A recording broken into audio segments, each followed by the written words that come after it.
You guys all got a notification that it started recording, correct? Mm-hmm. Yeah. Okay, cool. Yep.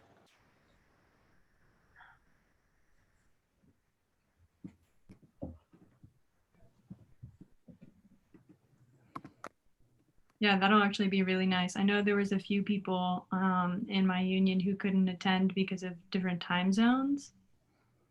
So this will be a nice way for people who can't make it to be a part of it.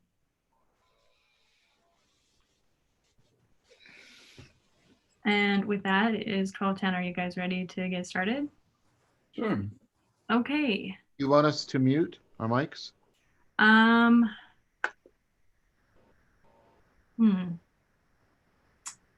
I think the speakers wouldn't have to mute their mics. I think everybody else should keep their mics muted, but you're all welcome to turn on your cameras if you'd like. And then we'll attempt to do the hand raise function in the Zoom participants tab to see if that's a way that we can facilitate a more structured discussion. But first, I wanted to start off by introducing myself and BPSU for those of you who do not know me or don't know what BPSU is. I'm Shannon. I'm the president of the union. What we do is we work to create a platform and forums for discussions about the implications of the integration of Buddhist practices and other spiritual practices into Western culture. And that's exactly what we're doing here today. We have a bunch of speakers here who are talking about as Anderson had nicely said, the debate between cultural context versus dis-embeddedness of praxis, which is just a big way to say how much can we take a practice out of its cultural roots before it becomes something else entirely, and how much can it maintain those roots before it's not even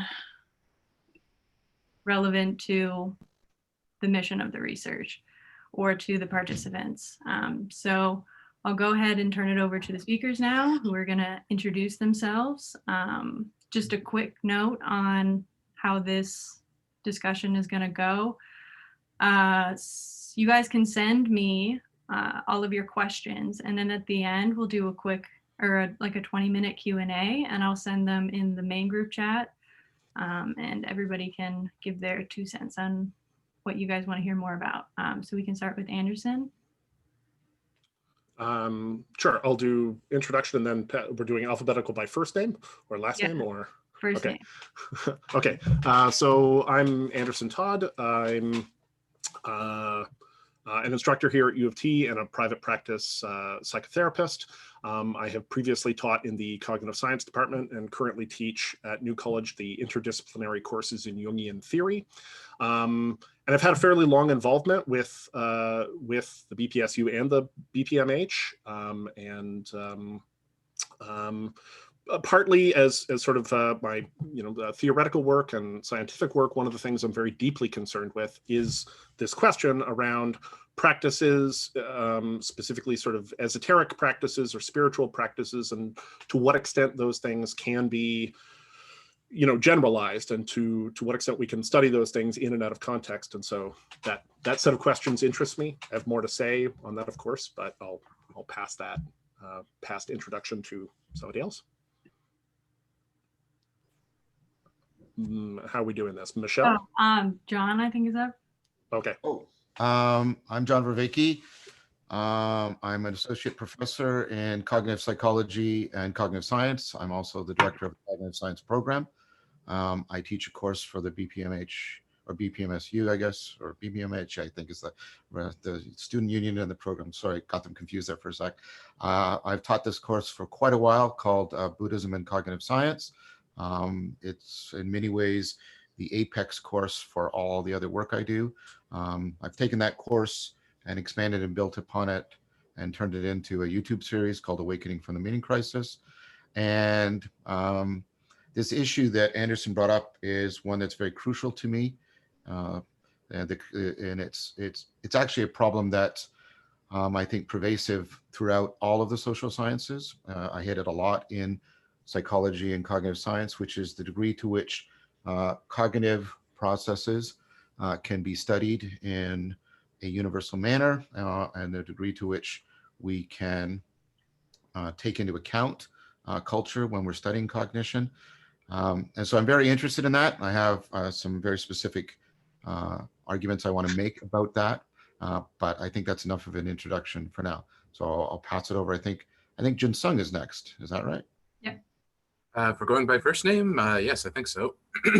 All right. Hi, I'm Juensung. I am a PhD candidate in developmental psychology and education at Boise, kind of an unofficial co-supervision between Dr. Ferrari and Dr. Vervaeke.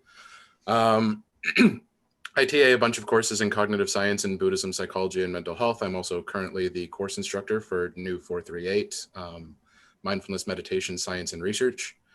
I occasionally joke that I kind of have two research specialties that both kind of hinge on this question of how people change, grow, and pursue things like wisdom, self-transcendence, and other aspirational virtues intentionally. One part of my research looks at this in more kind of educational settings, and the other part of it looks at things in more religious and spiritual settings. I think I'm concerned with everything that Anderson and John have brought up so far, but I've also started thinking about what research toolbox do scientists and psychologists actually need in order to be able to study anything from a spiritual tradition. But I'm sure we can talk about that later. Thank Okay, you. so I'll go next. There you go. I'm Michel Ferrari. I'm the incoming interim director for BPMH. And yeah, so I'm really excited to be in that role and say coordinating with everyone who's been speaking so far and Phil who's coming after me and others to try and really see if we can, sort of articulate something that we feel very special about this program, which really relates to actually this topic. So speaking for myself, I'm a professor at Boise in the Department of Applied Psychology and Human Development. And my focus is on wisdom as it manifests in different cultures and different subcultures of people, including people from special populations like those diagnosed with autism. And what our recent project is actually on immigrants coming from Syria and Iran. How can they use sort of the Islam and Islamic practices to help them, say, acculturate better to Canada?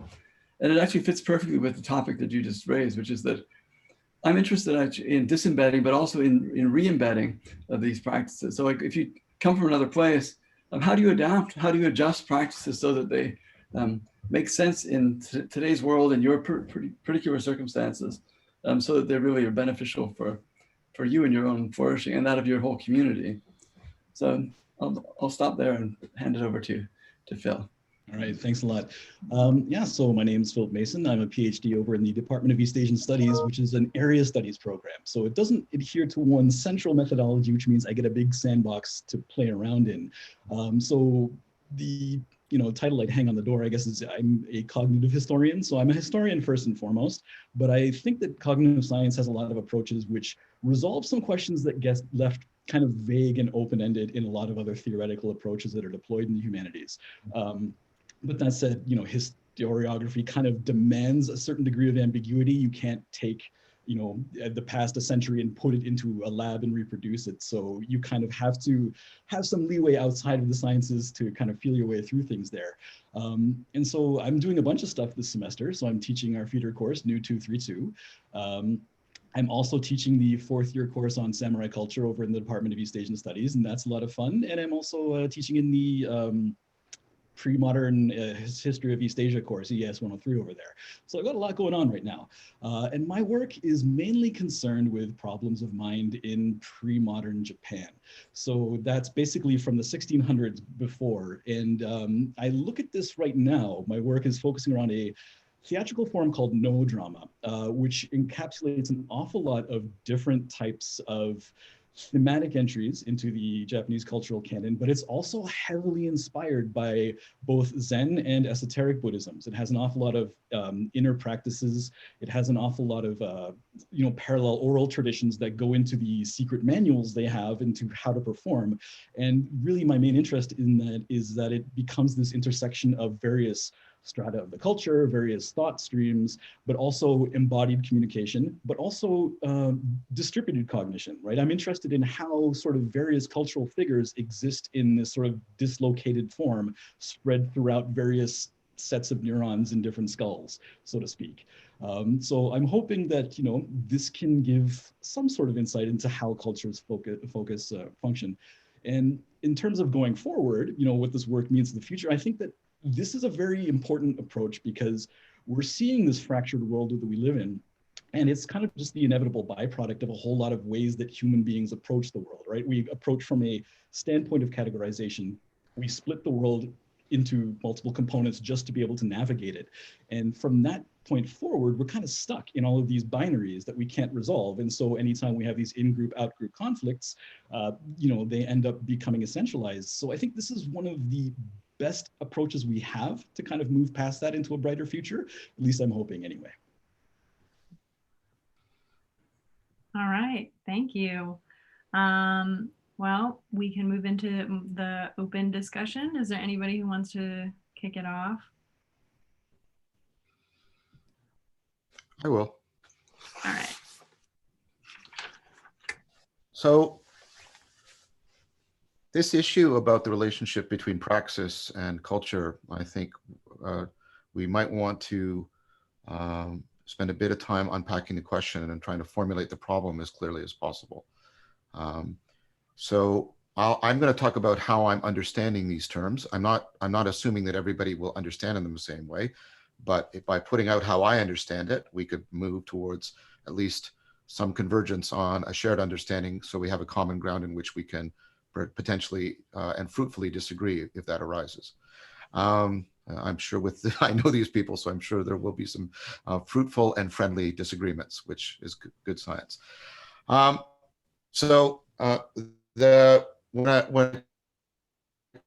I think of praxis, I don't use that just as a generic term. So the model I have is that human beings don't engage in practices in an ad hoc or unsystematic fashion, that human beings generally tend to engage in practices in a way that form what I call an ecology of practices. They have a terrific ability intuitively to pick up on implicit patterns of the strengths and weaknesses and scopes of application of various practices and put them into relationship to each other. And so that's what I'm trying to convey by the metaphor of an ecology of practices that have, strengths and weaknesses, checks and balances, form a self-organizing network. And then the idea behind that is you can see larger cultural meta-meaning systems, and I'm taking this idea from Clifford Geertz, that try to appropriately coordinate and curate these ecology of practices. The prototypical one that Geertz invokes, which is often overlaps and is indistinguishable from culture, of course, is religion, where religion is a meta-meaning system in which how the identity of individual participants or groups of participants and the identity of situations and aspects of the world are co-coordinated and shaped together so that affordances for these practices are opened up and you get a network of affordances. And in that way, you have something like a lived worldview that properly homes these practices. So on one hand, I think when we want to study these practices, we should not be using the Newtonian model of how we do science, which is the model of I can just take something out and I can manipulate it in the lab and I can find the universal principles. On the other hand, I don't think this licenses any kind of cultural relativism in our empiricism. And the reasons for that, if anybody wants to go in depth, I think I'm very impressed by arguments made by Donald Davidson and others that there has to be we have to have a pre-cultural ability to adopt cultures, We are significantly able to translate between cultures, not perfectly, but way more than would be expected if cultural relativism was true, et cetera, et cetera. And so I think the way we can steer between that is by using a different model of science, which is a model of science that comes more out of biology and overlaps with a form of cognitive science that are practiced. And what this says is, well, notice what we do when we study ecological systems. We can find universal principles in how they operate, but then what we also do is we don't attempt to study them in lab. We attempt to study them in situ to see how those universal principles play out. One of my standard examples is there are universal principles by which evolution operates. And that's why it's one of the founding philosophical foundation for the science of biology. But although evolution is a universal process, that does not mean that it will produce, a homogeneous set of organisms. It produces a continually varying, in fact, an unpredictable variation of the type of organisms, which means there's an inevitable historical aspect to any evolutionary explanation. You invoke the universal principles, but when you want to say, well, why are these creatures here? You have to explain the variation in terms of the history of that particular environment. And so how I try to do the cognitive science is I try to see as much as possible how we can understand a particular practice within its cultural cognitive grammar from both the top down of the universal principles and the bottom up of the history of the particular environment, and see if I can generate those kind of joint explanations that, yes, they're not Newtonian, but they're the standard fare of evolutionary biology. And I think that, for me, that is the best way of trying to address the question of how we can talk about the relationship between culture and praxis. So that's my little speech. I think Anderson wants ahead. I used the hand up.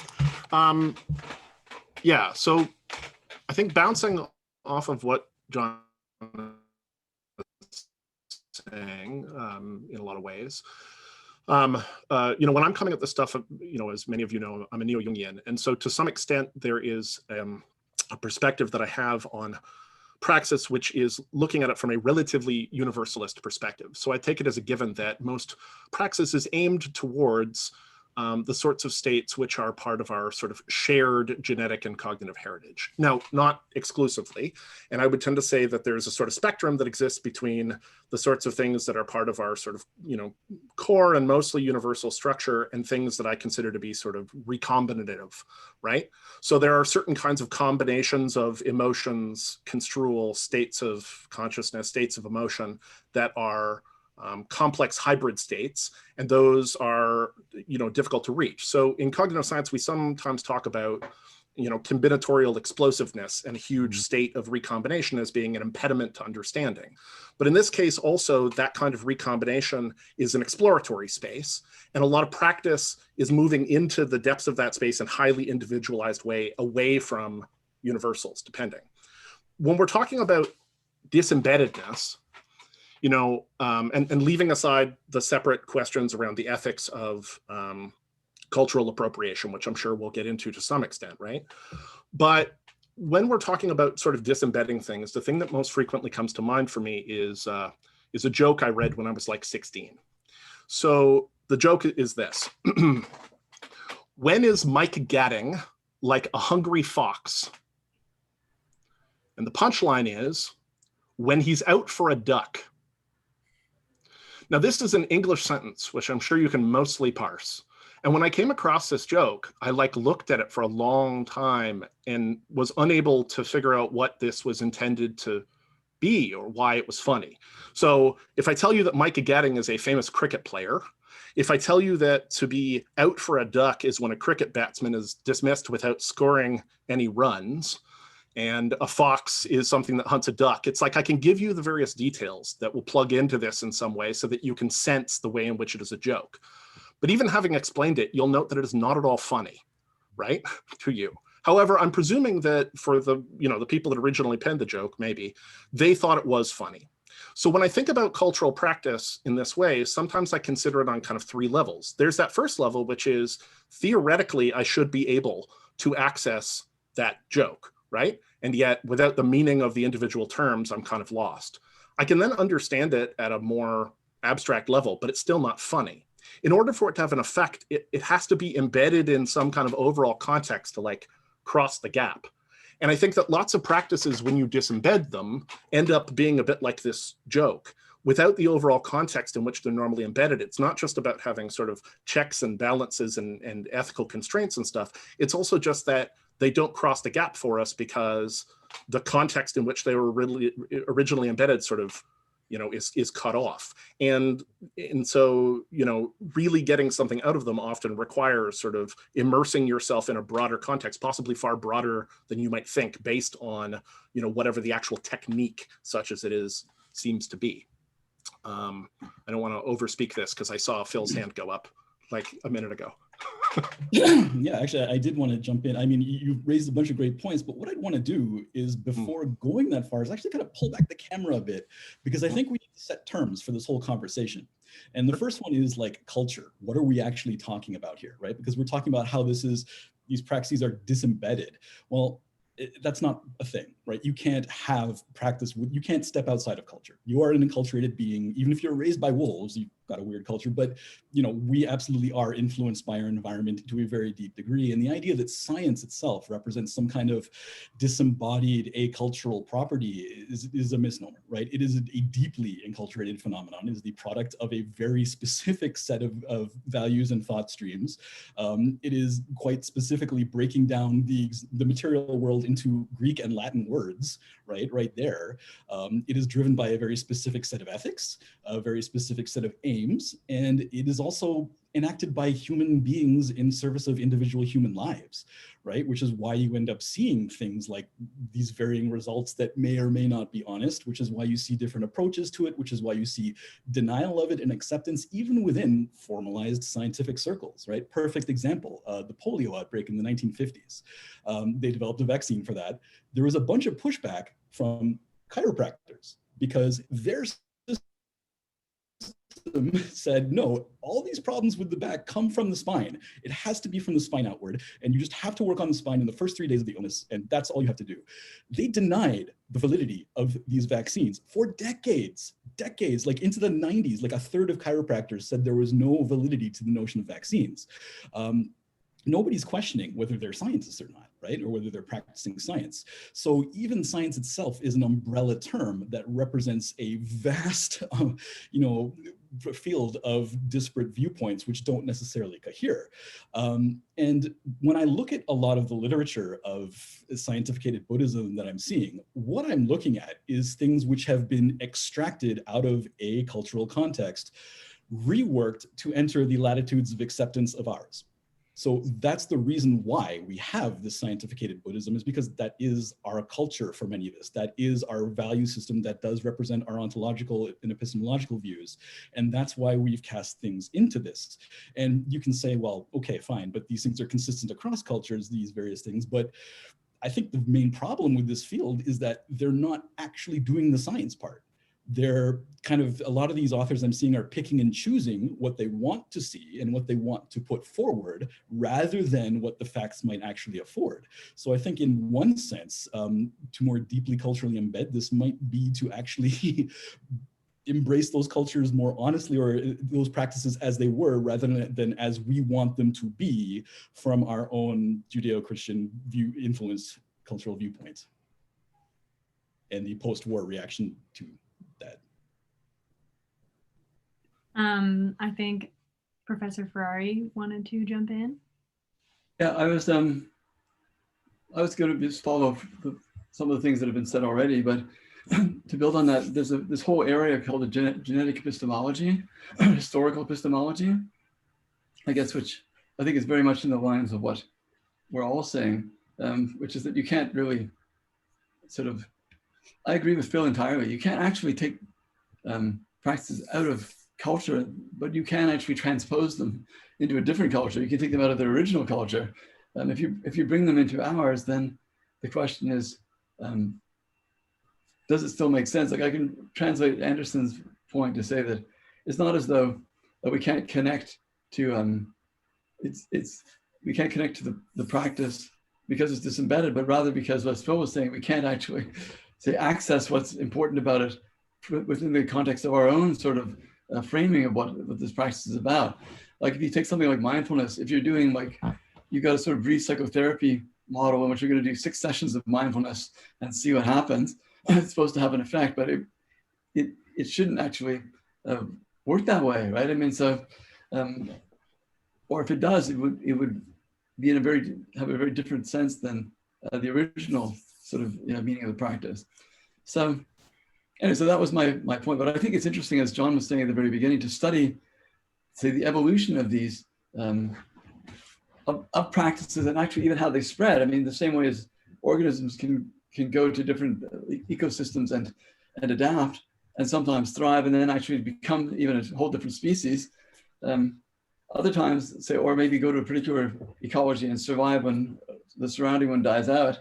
I think it's a very interesting way to think about how certain practices like survive even over thousands of years when conditions around them have largely changed, but there could be some like cultural ecosystems within which they continue to thrive and they're preserved and can still then come back and be a value if you're able to adapt them properly.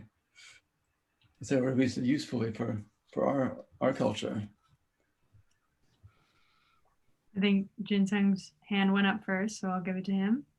Yeah, I'd kind of like to follow up on this notion of adapting from one culture to another, kind of in a similar follow-up line to Phil, where I'm increasingly worrying that that's not actually a good idea. Not that you shouldn't kind of take one thing out and then put it somewhere else, but that I think especially meditation researchers have been guilty about this. Kind of looking at a practice, deciding that this is the effective component of it, and saying, okay, we're just going to do that. We're going to get rid of all of this. That's all superstition. That's bells and whistles. We don't need it. And there's 2 examples that come to mind for this that actually, funnily enough, all have to do with medieval technology, more or less. One is Roman concrete, and the other is, what's it called? It was a particular cure for boils in about the 1400s. I guess I can lower my hand. So let's start with the concrete. So part of the, and actually, funnily enough, brewing technology started this way as well. Part of the process of making Roman concrete back in the day was you would consecrate the concrete using a blood sacrifice. So of course, when they tried to recreate Roman concrete, they said, no, we don't need the blood sacrifice.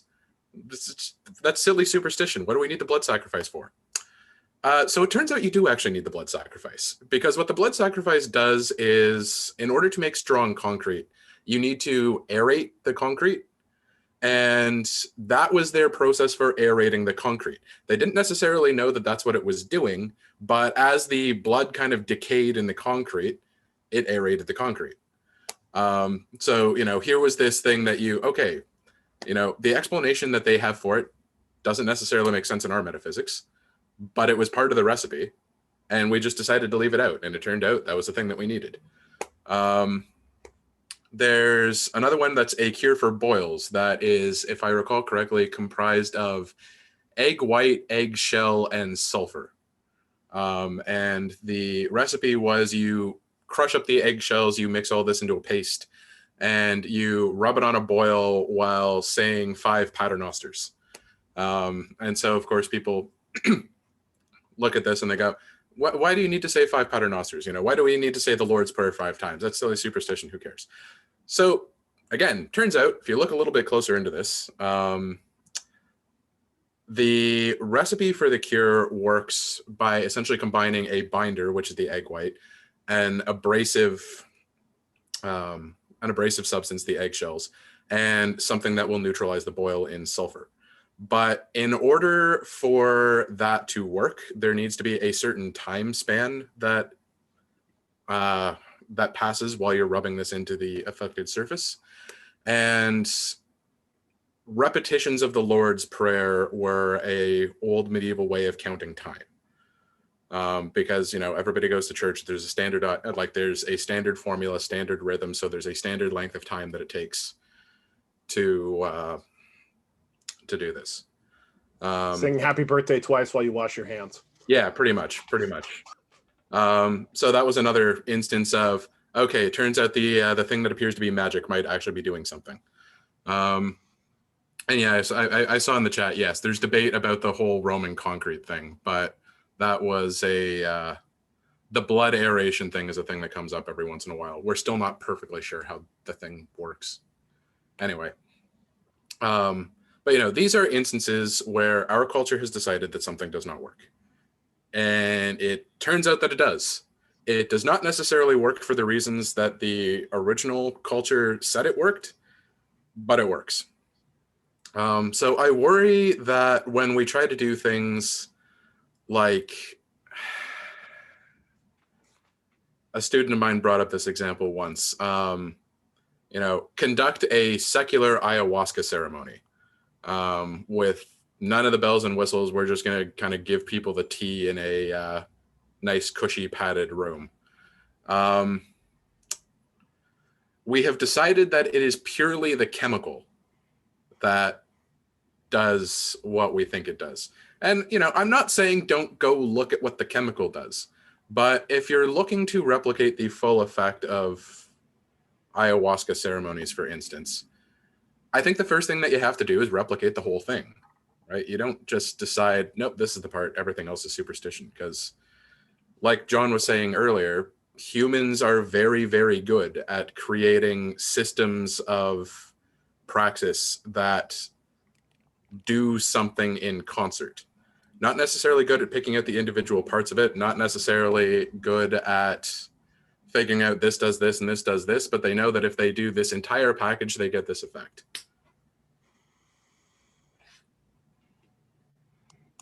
So I think Professor Vervaeke was up.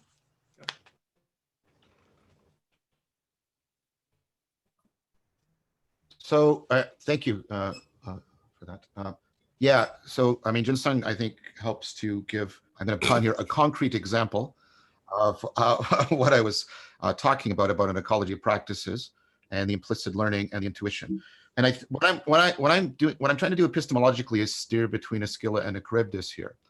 I think that's what I meant by the Newtonian. I can just abstract this. I just know what the core causal agent is, and I just abstract it out. And I think that's wrong, because we are missing the implicit learning, the intuitive way in which dynamically self-organizing ecologies of practices are generated and operating. On the other hand, that's the Scylla, to just do that. But on the other hand, to assume, because what Juensung's example shows is, yeah, but that doesn't mean that the way the, you know, that the, I don't know what to call it, because I don't want to use too narrow a term. The account given by the participants in the culture of why the practices work is liable to be false. It's liable to be false, because that's how intuition works, right? Intuition, the very thing that makes it so powerful, that it picks up on all these complex patterns and can coordinate them outside of our reflective awareness, it's also what makes it so perilous. It can, you know, famous arguments, you know, from Hogarth and on, that it can't distinguish between correlational patterns and causal patterns.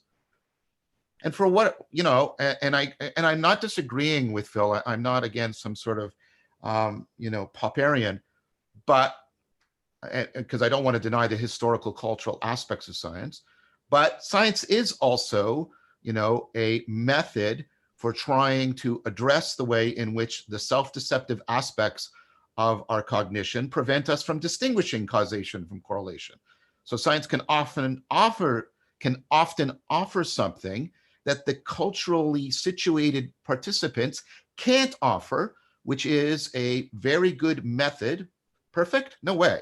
better than all the others we've tried so far, as far as I can tell, right? A very good method for distinguishing causation from correlation, and thereby helping to, right, not make us accept everything that is said, because we do it all the time. Think about how often in your own life you have this amazing intuition and you just know, and it turns out to be just wrong.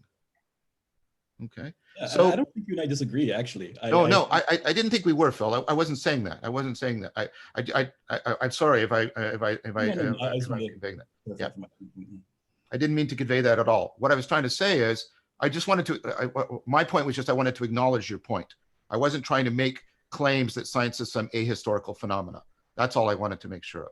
And what I'm saying is, right, we need the science to do that. We need to respect the intuition, the implicit learning, the intuitive, if you'll allow me a Western metaphor, engineering of these ecologies of practices. Because if we don't, we're not going to get it right. Like the way we studied organisms isolated from their ecological environment was actually a huge mistake, right? We're coming, even Darwin's theory of evolution is being revised because we need to understand now that organisms have to be seen within an ecology and how the ecology and the environment are mutually shaping each other. That's a revolution happening right now. Yes, but on the other hand, we have to see that the science can do something for us that often the people in situ can't do, precisely because they don't have that kind of method, probably because they didn't need to have, or I don't know why. There might be historical reasons. I'm not trying to make any moral judgment here, but they don't have this method for addressing the attendant perils of intuition, which is an inability to distinguish causation from correlation in a systematic manner, and an ability to look for hypothetical patterns as opposed to presented patterns. Intuition is very poor at the former and it gives priority to the latter. And that's also very detrimental in understanding phenomena. And science looks for counterfactuals, etc. So this is again what I mean. I think the difficulty here is the difficulty of trying to get these two things to talk to each other. And so, like I said, I'm trying to see how we can steer through between Scylla and Charybdis here. I guess what I'd want to do is before we keep going on this, I think Anderson had his hand raised. Oh, sorry. Just as a quick point, I think we're all loudly agreeing with each other. And, I suspect that there's no question in a certain sense that all of us have the points that it's like context very obviously needs to be paid attention to, and that it's a far more complex and organic thing and it's interconnected and so on and so forth. I think we all think that. However, I suspect that we also all share at some level anyway, the idea that there are in fact sort of mechanisms that can at some level, right, even if, and this is sort of what I was getting at when I was getting at this distinction between the universal and the recombinative, right, that there are mechanisms, cognitive mechanisms, and to whatever extent distributed cognition, interpersonal mechanisms that we can look at when we're looking at these practices. I would actually say, and this is maybe going to put me as the odd man out here, but that's okay. I would actually say that in some cases, dis-embeddedness of the Newtonian sort is actually in some ways precisely what we need to do. Except what I would say is this: dis-embeddedness is part of experiment, right? Mm-hmm. It's part of experiment. And if we're looking at this experimentally rather than merely ecologically, I think that sometimes pulling aspects of practice out and working with them in isolation is a useful way to study those things, provided that you don't want to get exactly the same thing. If you're okay with the idea that you're probably going to get a slightly broken off-key thing, you can still study that. There's still value to it. You can do something that is frankly not exactly as it was, and you're going to get something that is necessarily syncretic, but also is going to produce its own kinds of studyable effects. And the comparison between those things, and it's like, okay, so, I didn't reach enlightenment and now I'm a twitchy mess, can still tell you all kinds of things about the nature of what's going on. Now, that's a more controversial point, and I think that speaks to my own kind of ethos on a little bit of like spiritual cognitive hacking. But I still think that you can do that kind of thing, provided that you are also doing it in context with this kind of broader ecological stance on stuff. Does that make sense? Yeah, and I think to build on that, I'd want to say that part of what we'd have to look at just as a component in this discussion is, like, I talked before about enculturation, but when we're saying, well, we're pulling this out of a cultural context, what context, right? I mean, I teach in my course, there's no such thing as Buddhism. There are Buddhisms. There is no Buddhist culture.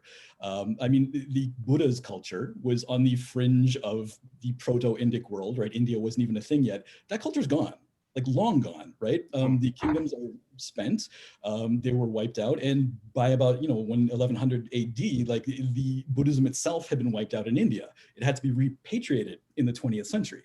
So the idea that we've got this true Indian culture that we're stealing from, well, no, right? Because what happened was it migrated to Central Asia and then into Dunhuang in China, where really much of what we see as the Mahayana was created. They used core texts out of India, but it was merged with local Chinese thought and built up into these other various systems, which were then further complicated as they moved over to Japan, and then as they moved from Sri Lanka via Southeast Asia.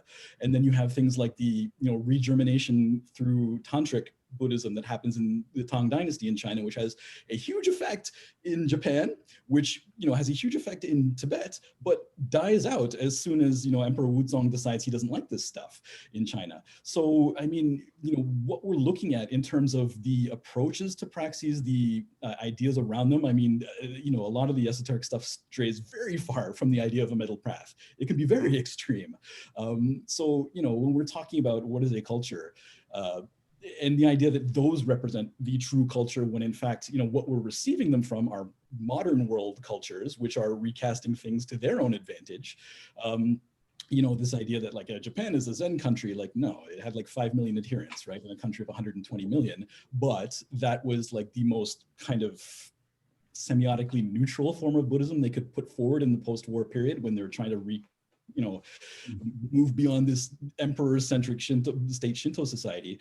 So we get these kind of distorted views. And so the notion that we're doing something wrong by taking these practices and adapting them to what makes sense to us and what we like is like, no, that's been the deal the whole time. It's never been away from that, right? And it's not even like in the beginning they agreed on all of this. From the earliest writings we have, there's 32 schools, and then we have the split into Mahayana, and then they split into Yogacara and Madhyamaka, and so on. So I think we just really need to look at kind of core intents in terms of soteriology as to whether we're doing it honestly. Are we doing this in a narcissistic way? Are we doing this in a self-serving way? Are we doing this in a way that's just engineered towards capital gain rather than moving beyond that? Like, those are the questions I think that we need to be asking, rather than, is this using the right language, or are we wearing the right clothes, or that sort of thing. Juensung? Yeah, so I actually kind of want to follow up on that and sort of agree with Anderson a little bit, where, like, I joke that a sufficient portion of my research is sufficiently analyzed magic. Like, I'm okay with this whole, like, let's take the spooky stuff and put it in a lab and see what happens. But one of the things that's constantly in the back of my mind about this, and I think Phil can speak to this a little bit more, is this problem that came up in the history of teachers' education, which is basically what happens when you uncautiously make a swing towards evidence-based practices.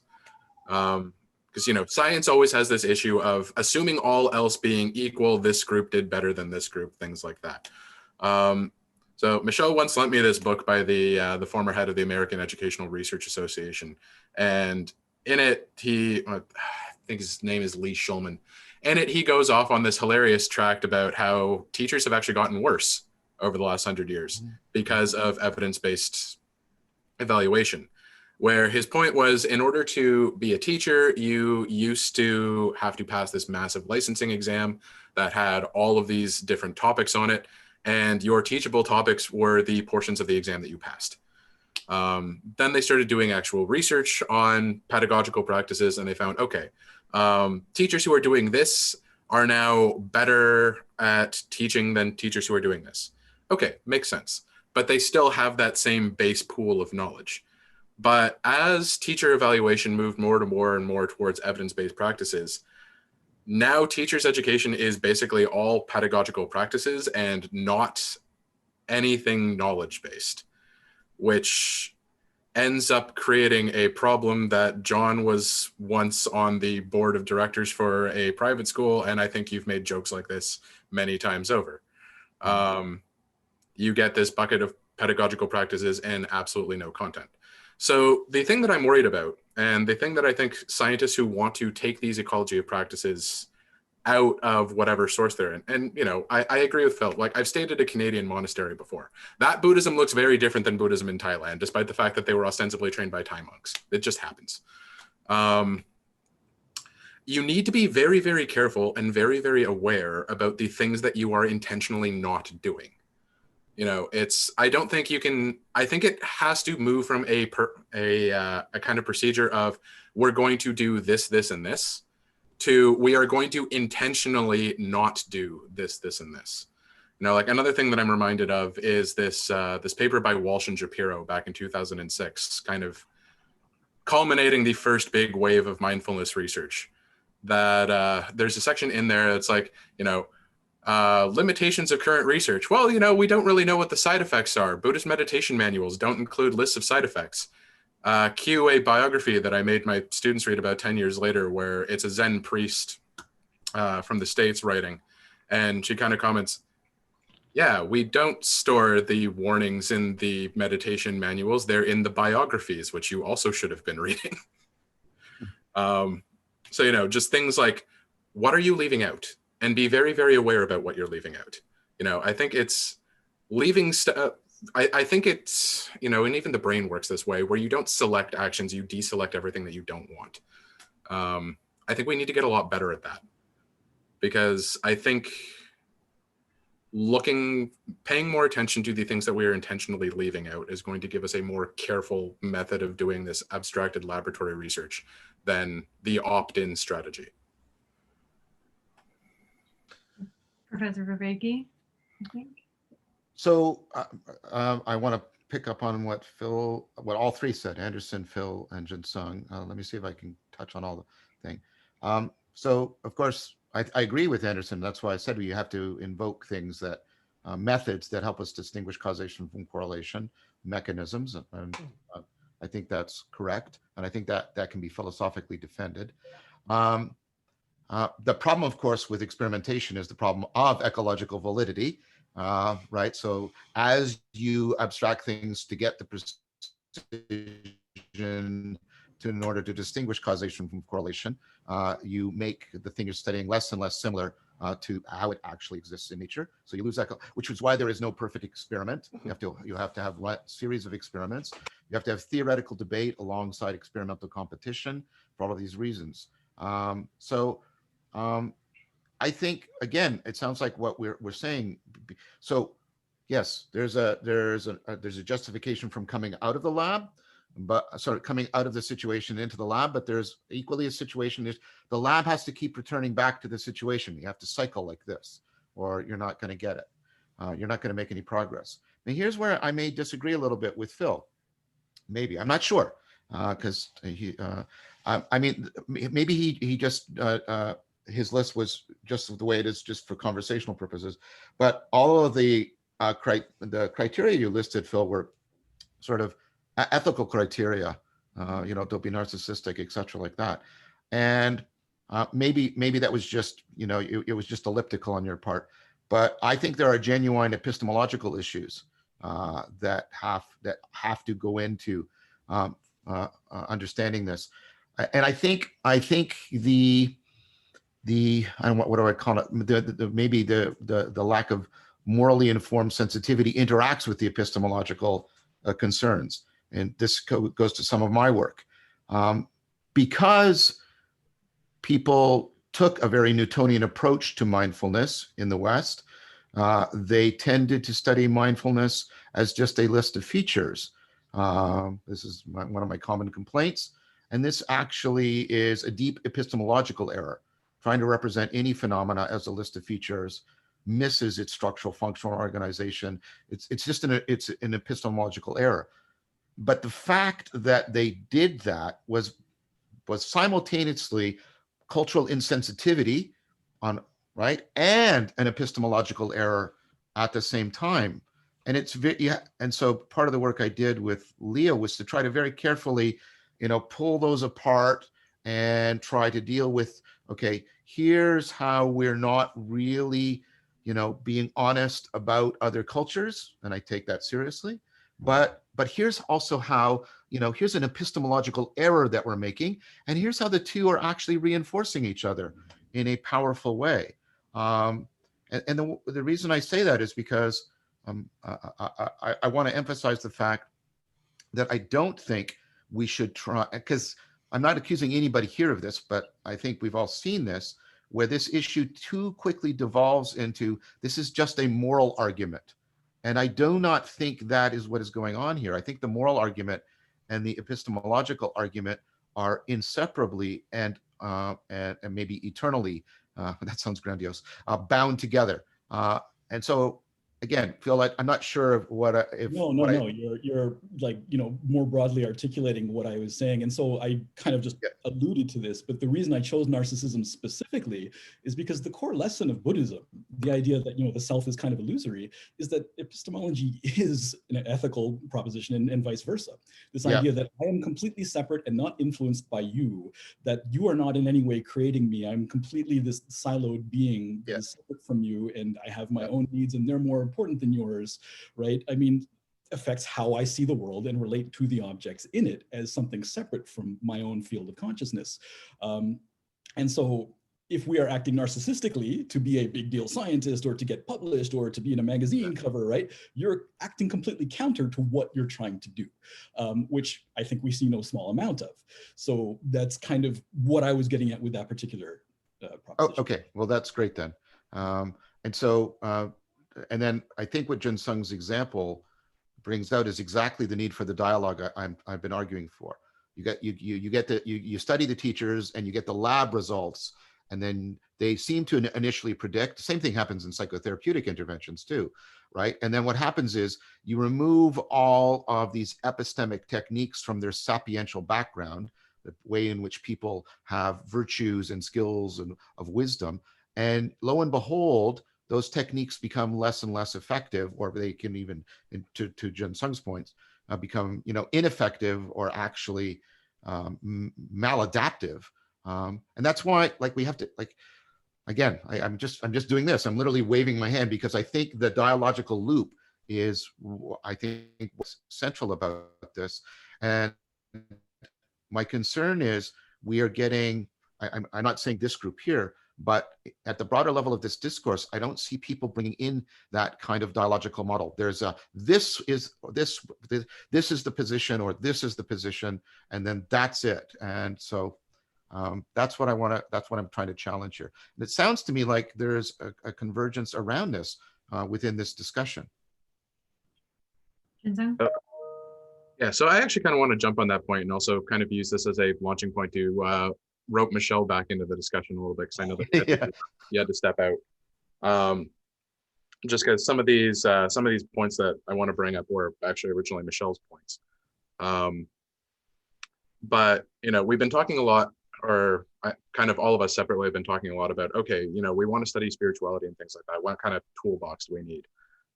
Michel and I published a paper recently. It's finally out and online first as of Monday.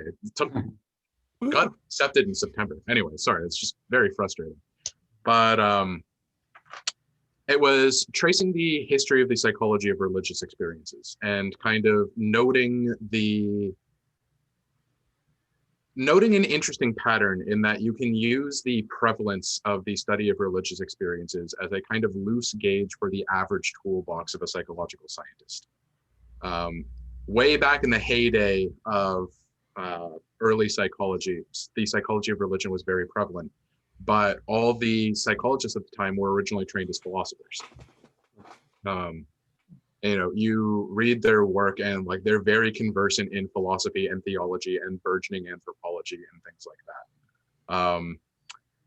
And then Skinner takes over and that kind of goes away.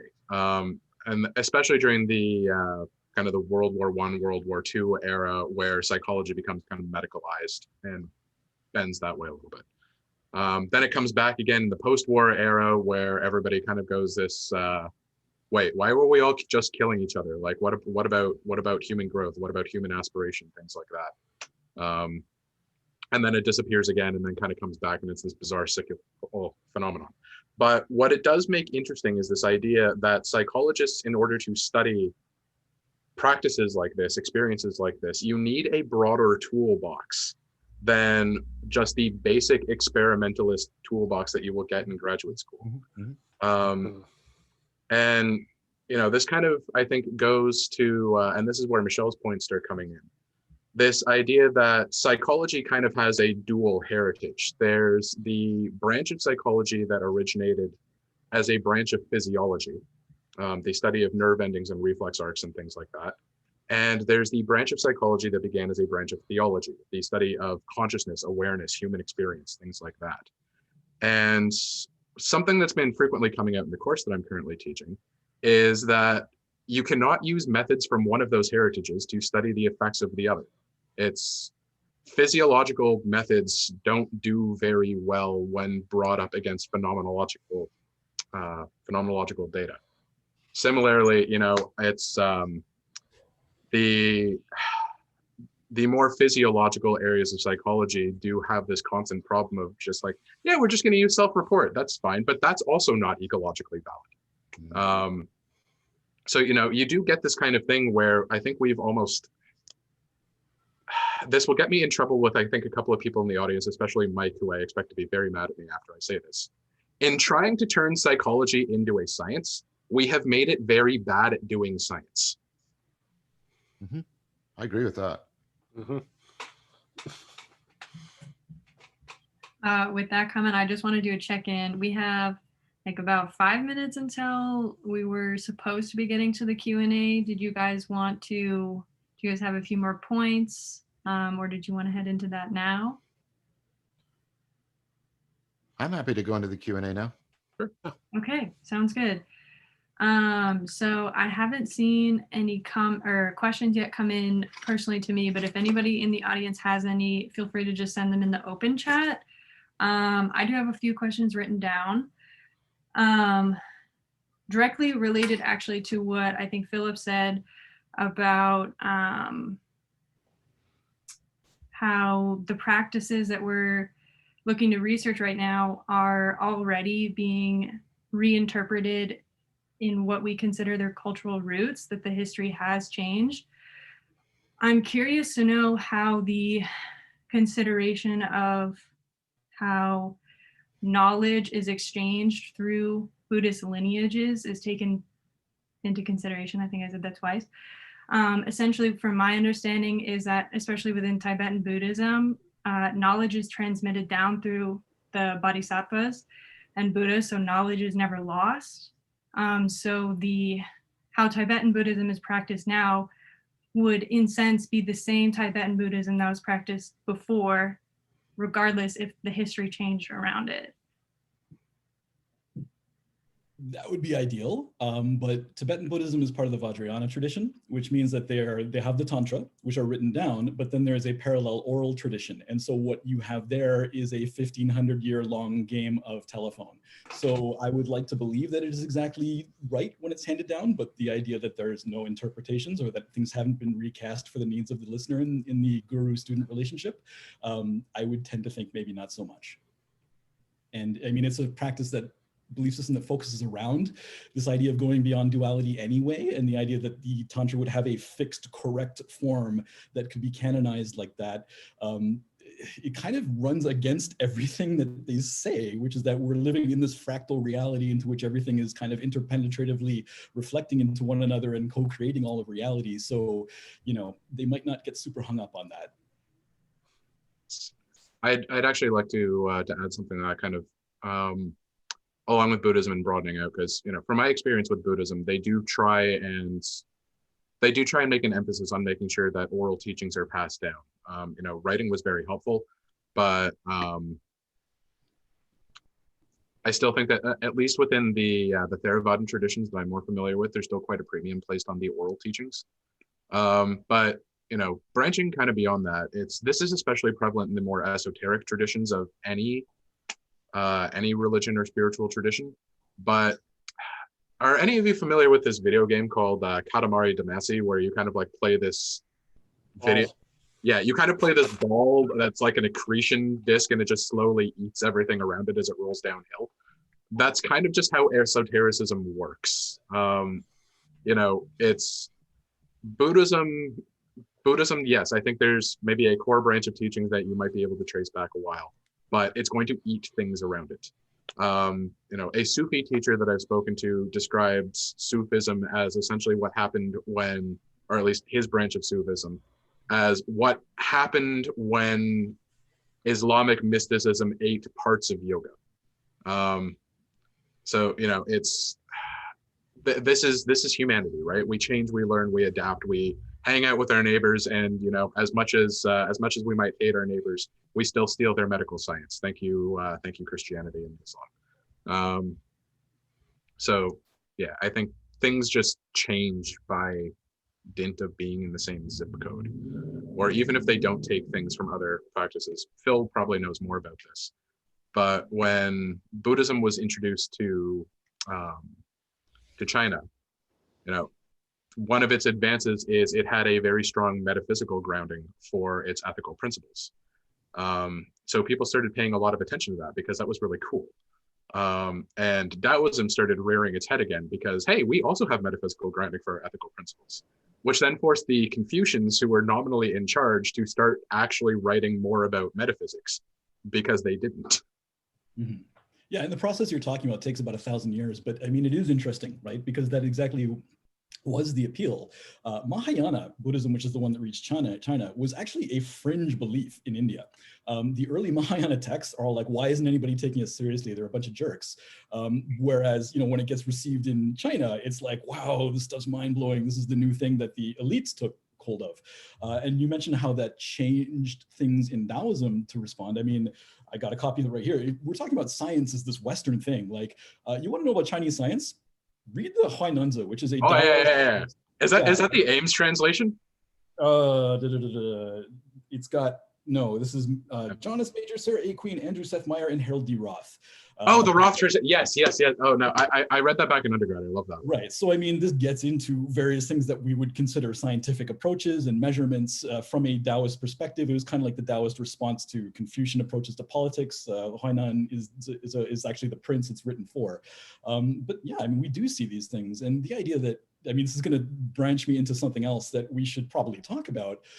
The idea that we're talking about like science as the Western thing, not the Eastern thing. Like, really? Let's talk about algebra, right? Which is an Arabic word. Let's talk about alcohol, which is an Arabic word. Let's talk about alchemy, which is an Arabic word, right? And then all of that stuff was influenced by things that were happening in India. Like, you have sutras from the Vedic period, from like 800 BCE, that are doing Pythagorean calculations, that are using decimal points to run various calculations. Astronomy is heavily influenced by what comes out of India. Like, the idea that, this is something that's not part of that context natively is a whole conversation I don't want to go down because it'll take too much time. But yeah, like, no, science absolutely rests on quote unquote Eastern learning, and it is absolutely embedded in that context from the beginning as well. Wait, sorry, just to disambiguate that, Phil. When you're saying we're talking about science as a Western phenomenon, I presume you don't mean we are talking about science as a Western phenomenon, but rather that science is sometimes talked about as a Western phenomenon? Yeah, so let me, okay. I don't want to sound accusatory to anyone in the room because you're all men of learning. I'm talking about some of the particular readings I've been handed down in the course I'm teaching that make those broad claims repeatedly. Yeah, I think that's a pervasive misbelief, especially because, like, it also depends on where you want to go looking for science, right? Because, like, yes, there's a lot of what looks like science in the Huainanzi. There's also a lot of what looks like mysticism, because that boundary isn't really drawn. Like, I think one of my favorite examples is, China had binary notation like thousands of years ago. They used it for fortune telling. Like, I don't think we should try and resolve the demarcation problem here. No. I think I just want to raise that the demarcation problem exists, and it's one of the reasons why, Mike, there's something you can interpret as a p-value, but we can talk about that later. Anyway, Yeah, I don't think we should solve the demarcation problem. I think it's just worth acknowledging that it exists, and this is one of the things that gets you into trouble as far as distinguishing what counts as science most places on the planet. Because you're caught between things like what Phil said, and then the things where you have specific historical events, like the scientific revolution, that are specific historical events that have a huge, causal impact that we can't ignore either, right? And so, so trying to somehow get something that touches both of those with some sort of essential definition, I think is very, very, I don't think it can be done. That doesn't mean that, everything's a science any more than everything's a chair, because I can't give you an essence to a chair, right? So it's hard enough to carve these lines inside things that we nominally call science now, right? There's plenty of things that are maybe not science that happen in science. And I mean, it's interesting. You mentioned that bit about chiropractors, which I got to say, I will be taking to my chiropractor on Friday. But chiropractic has had its own unusual history of confusion between language of training and language of explanation, and was not always accepted. And, we think about lots of things in this way. So yeah, we're not going to solve it, but I think it's useful to point at the fact that we maybe ought not to get too, too smug in some way about ignoring that distinction. Not that I think anybody here is. Anyway. Yeah. My concern is I'm sorry, I'm not trying to shit on this whole conversation from 30,000 feet or something like that. It's like, given as we unfold all of these nuances and interconnections, it's not clear to me that there's a problem that we're trying to solve anymore, or trying to address. Like, is there an issue here? Because it's hard to state this issue that doesn't immediately dissolve back into these intricate networks, both historical and cognitive and conceptual, that we've been talking about, right? So maybe I'm worried that we've lost the thread a little bit. That's my concern I'm expressing. Right, but I think that we can establish a set of problem constraints for how we approach embedding things in our own culture. And I was trying to get at that earlier with the thing about narcissism. Like, there is a soteriological aim to all of these praxis, right? And so are we using that? Is that a part of it? Or are we just using it as mindfulness meditation is cheap aspirin, right? Or, if I can meditate this much, I can work 12 hours a day and go to the gym and get a 6-pack of abs. Like, what are we deploying this for? I think is one core question that we can. What do you mean by strain all? Could I just ask for clarification? I think what do you mean by deploying it for? What's the normative? I'm worried there's an equivocation here between a descriptive response to that and a normative evaluation of that. Okay. Right. So look, this is all intended to aim toward the salvation of all sentient beings in some form or another, right?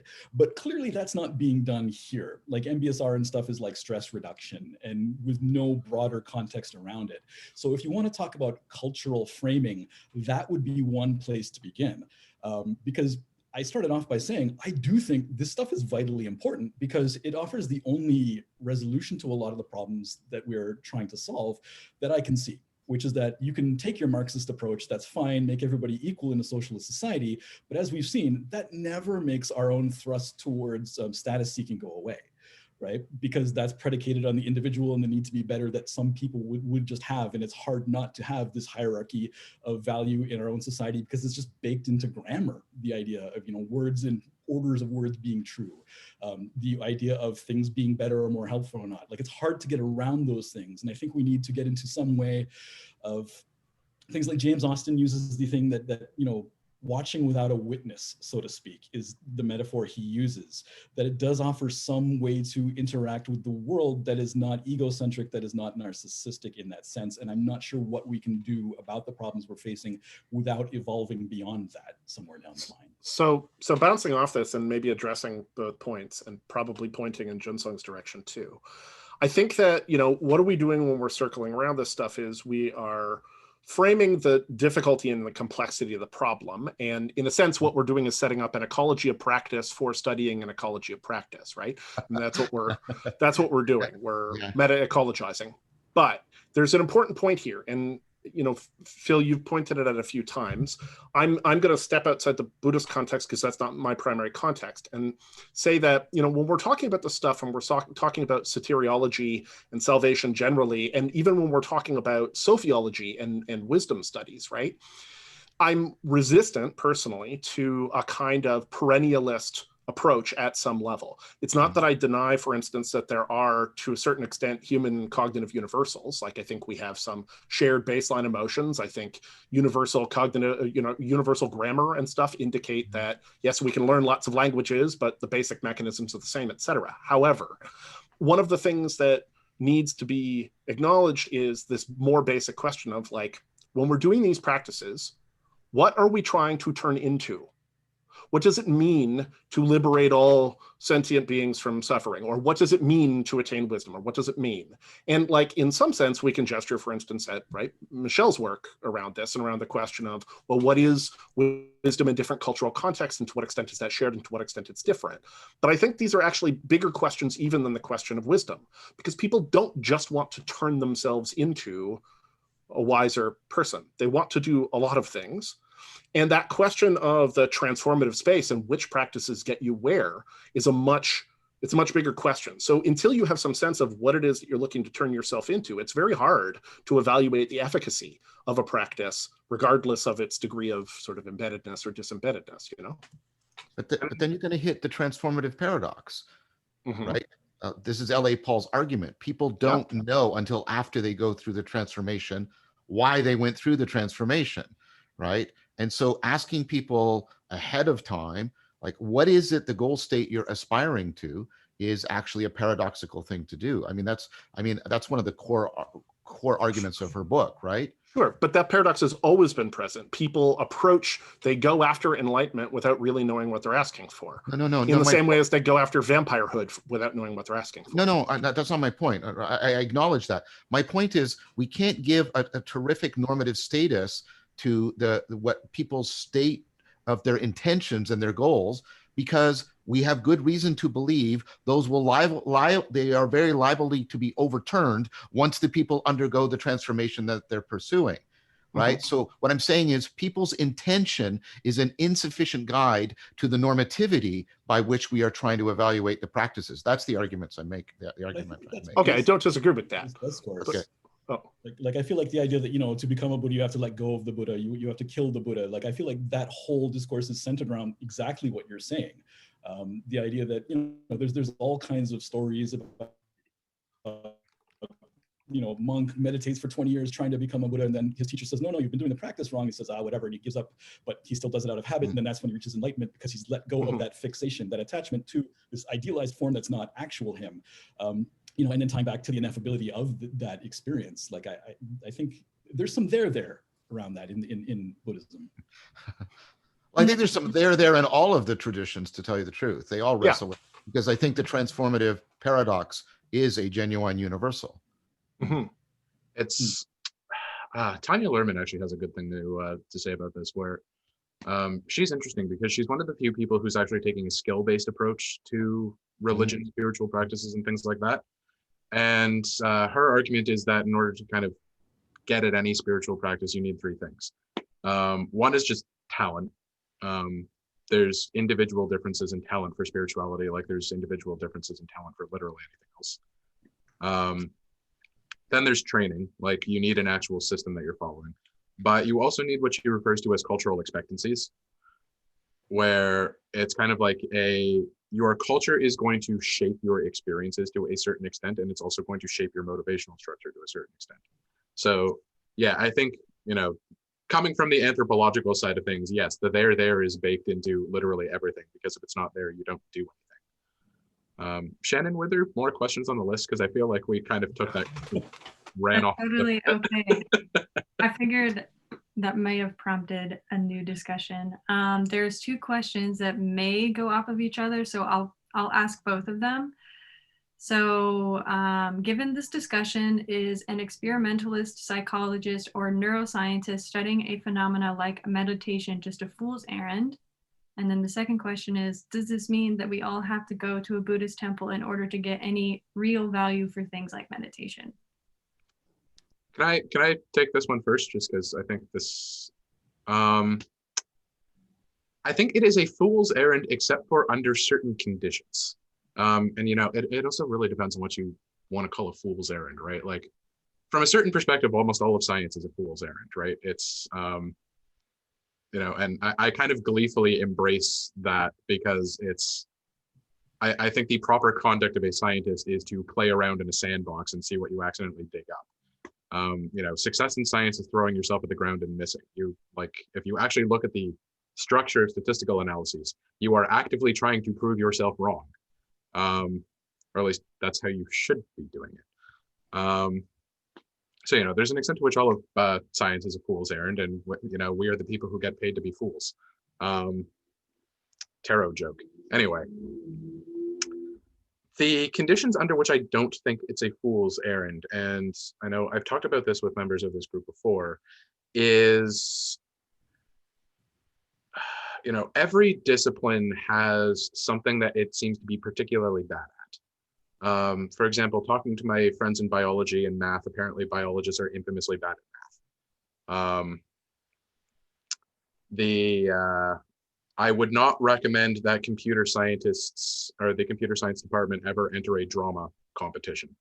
There's certain skill sets that training in a particular discipline selects away from. And the ironic thing that psychologists and cognitive scientists and kind of just everybody who studies the mind tends to be really, really bad at, for some bizarre reason, is history, which is funny because it's not the other way around. Historians are good at psychology. Psychologists are bad at history. Historians are good at psychology from the 1960s. I don't know about the current stuff so much. That's fair. It's more like, I have seen more historians successfully make the switch to studying psychology or a cognitive science of some sort than I have seen the opposite way. Because I think I think if you go through all the 5 members of this panel and you go back through educational history, you will find history courses somewhere. I always thought it was weird that history wasn't one of the cognate disciplines in cognitive science, simply because you can't do any of the other 6 properly without it. Well, and this is exactly my point, right? Is that other sciences actually do kind of encourage you to learn a little bit more history, because there's something resembling linear development in some of them. But because psychology does not have this overarching theory that everybody keeps piling things on top of, it is very easy to silo, which means that the history component of psychology goes missing very easily. It's also that psychology has an inferiority complex with respect to philosophy on one side and physics on the other. Yeah, kind of like what we were talking about earlier. Despite the fact that in order to be a good psychologist, you actually need quite a bit of humanistic training, psychology is reluctant to mandate that for fear of no longer being a science. More math. Yeah. More math, more history. You know what? It's just like, nobody do a psychology undergrad. Everybody do a math and history undergrad and then go and do a psychology grad program. Don't actually take me seriously about that one. Maybe. But yeah, I think that this isn't a fool's errand. When you actually have the training in the history, the anthropology, the religion, the kind of, because, if I had to divide things up, the scientific toolbox gives you precision, but the humanist toolbox gives you sensitivity. And I think you actually need that in order to do any of this tricky phenomenological research. So I'd say, if you went out of your way to go get that, or you were very, very lucky and had a supervisor or an academic advisor or something that forced you to do that, no, it's not a fool's errand. Go do it. If you don't have that, go get it. I don't think it's a fool's errand, at least maybe how the intent of the question. Like I said, experimental psychology and neuroscience have a great way of showing us that our common sense intuitions about how our minds work are false. Not even sort of off, they're false, they're wrong, right? We think, oh, this is surely how memory works, and it's like a storage, and that's all just bullshit, it's all wrong. That's not how it works. And we wouldn't have found that out without experimental psychology and neuroscience, right? And therefore, right, if I was to do the phenomenological ethnography and history, and then, but not pay attention to being constrained by the way my common sense folk theories have been overturned by science, I'm probably going wrong. I'm going to get something that's just going to be a massive confirmation bias. So while I don't think that experimental psychology or neuroscience, and here's where I'm agreeing with Juensung, and I think with Phil, and I think also with Anderson, I don't think it can, be sui generis. It can just do it on its own or anything like that. I don't think. I mean, I think the cognitive psychologist and the cognitive scientist and the cognitive neuroscientist should be at the table in a very significant way, because, I mean, it's like I've said before, without an you can't not do this. You cannot be atheoretical. So you're either doing folk psychology or you're doing explicit psychology. And I think that explicit psychology is in general better. Now, I don't think the experimental psychology can do good phenomenology. I don't think, because it's a different method. And again, I think Anderson's point on this is bang on. I think the argument that I'm seeing here, convergent, is we're trying to come up with a meta ecology of practices that is the best for studying an ecology of practices. And I think cognitive science can provide a good example of that, because it is already an ecology, a meta ecology of practices for how to study something as varied and complex as a human. I'm not claiming it's sufficient, but I'm saying it can give us some good examples of how this kind of meta ecology can be curated and cultivated. So I'd like to push back about that a little bit, just not necessarily countermanding it, but pointing something out, is that the psychology that you kind of hold up as this is the psychology that we should be using to study it is cognitive psychology. That is not the psychology that most people are using to study meditation. Most people are using clinical psychology. Oh, I agree. You don't have to have any idea about how the thing works. Yeah. I totally agree. I just want to reinforce Juensung's point here. And I think he's totally right about that. And I think that the part of cognitive psychology that overlaps with cognitive science and does argue for overarching frameworks and a meta theory and having a meta, I like this idea of a meta ecology of practices. I think that's right. I think that there's been a lot of very bad science done on mindfulness by clinical psychology. And that's not just my opinion. There's been several review papers, critiques that have been published just reviewing this extensively. And Leo and I made use of it when we wrote our article. So yeah, you're totally right about that, Juensung. I didn't mean to mislead. Yeah, no, it's just something that I want to bring up, because like I know that you enjoyed talking to Brian Austin, but it's kind of like, I think we all have to remember that, like, before the cognitive psychologists started taking an interest in this, some bad work published. Yeah. And I gotta say, actually, that brought something up to me, which is that not just the critiques of the work, but some of the critiques themselves are really bad and need reinforcement by the broader cultural context that I was referring to before. I'm thinking of a podcast that was done by certain professors at U of T, who I won't name, but they're in the psychology department. And they were saying, look, I did study this mindfulness stuff, and mindfulness, it doesn't work, right? We've studied it. And like they brought up this example of like one person who is at Cambridge and she'd been doing it for years. She came out of a Sri Lankan background and said, the longer I did this mindfulness meditation, I started to get into this dissociated state and I felt separate from myself.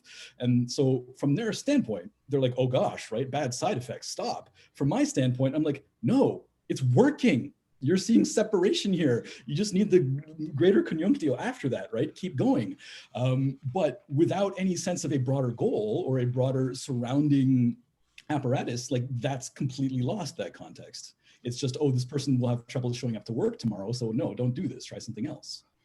Yeah, don't even, as you guys all know, don't get me started about how we have somehow decided that dissociation is invariably bad and not part of an overall set of things. But I want to actually point out, based on that and a couple of things people said, and you alluded to this earlier, John, that this, within clinical psych, this is not limited, of course, to these sorts of things. So if you consider even interior interventions, which you pointed out earlier, John, it's like, You know, you look at CBT and it's got its roots in, you know, Stoicism and Buddhism, but that's not the only thing it has its roots in. And if you look at the drop in efficacy over CBT, one of the things that you find in those studies that they pointed out is that the original practitioners of CBT also trained up within, right, the sort of extant psychodynamic ethos of the time. They had all that as part of their background training because that's what happened then. And then you get another generation who trains just CBT by itself, right? Stripped of the Buddhist context, stripped of the Stoic context, and stripped of the psychodynamic context. And lo and behold, it doesn't work worth a damn, right? I mean, not certainly in the way that everybody thought, and in the way that, you know, these early studies were like, we finally have the key, let's switch our entire medical system over to this one thing of thought records. So that's a tendency of that stripping away. And I think that, you know, that just underlines the general point that we all keep making over and over again, which is that this is complicated and we can't look at the sort of variety and scope of factors involved. It's much more complicated than everybody wants it to be. Which doesn't mean you can't do good work. I think that's a great note to end the discussion at. We are at 1:35. Thank you so much, guys, for being here, and for everybody in the audience, the few intimate people here. And I would like to apologize really quickly for whoever's questions I couldn't reach. I did have the chat box in another area and some of them got cut off. So I apologize if I skipped over your questions. That wasn't intentional. Does anybody have any concluding remarks before we wrap this up and sign off? Just thank you. Yeah, thank you. I did want to answer one question that was posed but never quite answered, which was, does that mean that you need to go to a temple to get a valid meditative experience? And I'll tell you the answer is absolutely not. The Zen school is the meditation school, right? The Indian term jhana is meditation, chan to Chinese, and then Zen to Japan. And they will say Zen is not doing the meditation part sitting down, it's bringing it forward out into the rest of your life. And I'll tell you, one of my very favorite to kind of join the Jungian and Buddhist terms here is one of my favorite renderings of the Buddha's life is Hermann Hesse's Siddhartha. Yeah. And at the end of that, you know, he's gone through the learning with the masters and he ends up with just this boatman sitting by the river. And the line that I will never forget in this book is, the river taught him everything he needed to know. And that's what becomes his life experience. That is his environment, understanding, seeing what it is, the real, that brings him forward. And so it's not something that is bound to a time and place. It's the exact opposite. It's right here, right now, and never anywhere else. The Islamic tradition has a kind of similar concept, this idea that nature is the first revelation. So I think there's this idea pervasive throughout a bunch of traditions that you don't need a teacher. It just makes it a little easier. All right. Okay, so I am just going to let everybody know that I'm going to put this recording up on BPSU's Facebook page and on our website. It's bpsu.org. So it'll be available. Thank you again, everybody. And I hope you all enjoy the rest of your day. It was nice to meet you all. Yourself as well. Thanks. Nice to meet you too, and good to chat with everybody. Take care, everyone. Yeah.